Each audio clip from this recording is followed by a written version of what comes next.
Saudi আরবে sofa তৈরির কারখানায় আগুনে পড়ে নিহত হন ১৬ জন বাংলাদেশি প্রবাসী, যাদের মধ্যে ১৩ জনই নওগাঁর আত্রাই উপজেলার বাসিন্দা।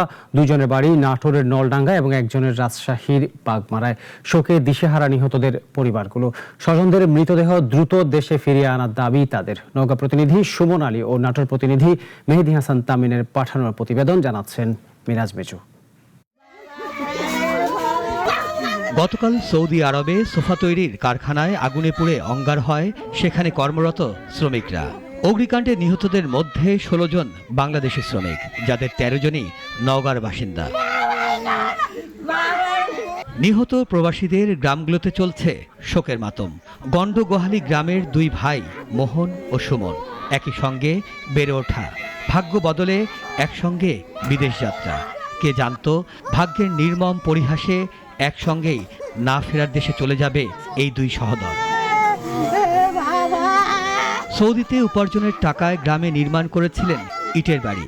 মৃত্যুর আগে মাকে মোবাইলে মোহন জানিয়েছিল বাড়ির কাজ শেষ হলে এবার জ্যৈষ্ঠ মাসে দেশে ফিরেই বিয়ে করবেন। কিন্তু সৌদির কারখানার আগুন যেন স্বপ্ন, স্বাদ আর ভালোভাবে বাঁচার সব সম্ভাবনাকেই পুড়িয়ে ছাই করে দিল। করতে মারো বিয়া শাদি কর মা, তুমি যেন মিয়া দেখো না, আমি দাদা নানা নিরক লিয়ে দেখে আমার বাবা বিয়া করবে রে। পরিবারের সচ্ছলতার আশায় সৌদি আরবে পাড়ি জমিয়েছিলেন গন্ডগোহালি গ্রামের কলিমুদ্দিন ও উজানপই গ্রামের ফরিদ শেখ। তাদের স্বজনরা এখন দিশেহারা। মা তুমি কি করেছেন, কি খাচ্ছেন, কি রান্না করেছেন, দেখলে বাবা আমার সল দুটা দেখে মা। মাসে দেখি আগুন লাগছে, গেট খুলে দেখি মানে ঘর অন্ধকার, মানে মামার কোনো চিহ্ন মিহ্ন নেই। যে কোম্পানি ছিল কাজ করছে ওখানে আগুন লাগা মারা গেছে।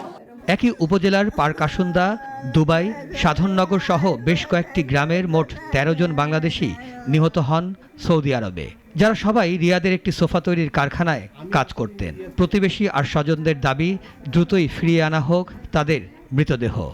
সরকারের কাছে আপত্তি থাকলো লাশ দ্রুত আনার জন্য। লাশ হলে আসা দেওয়া লাগবে। প্রশাসন বলছে এখন পর্যন্ত তারা ১৩ যুবকের পরিচয় নিশ্চিত করতে পেরেছে। মৃতদেহগুলো ফিরিয়ে আনতে সংশ্লিষ্ট দূতাবাসে কথা বলেছেন তারা। ১৩ জন, মোট ১৬ জন মারা গেছে। এর মধ্যে ১৩ জন হচ্ছে আমাদের রাজশাহী, নাটোরের ২ জন, একজন রাজশাহী। ১৬ জন নিয়ে আসার জন্য আমরা দূতাবাসে যোগাযোগ করছি। আমরা ইতিমধ্যে রাত্রে থেকে যোগাযোগ করছি। আগুনে নিহত নাটোরের ৩ তরুণের বাড়িতেও চলছে শোকের মাতম। পরিবারের প্রত্যাশা শেষবারের মতো স্বজনদের মুখ দেখার। মিরাজ মেজু, নাগরিক।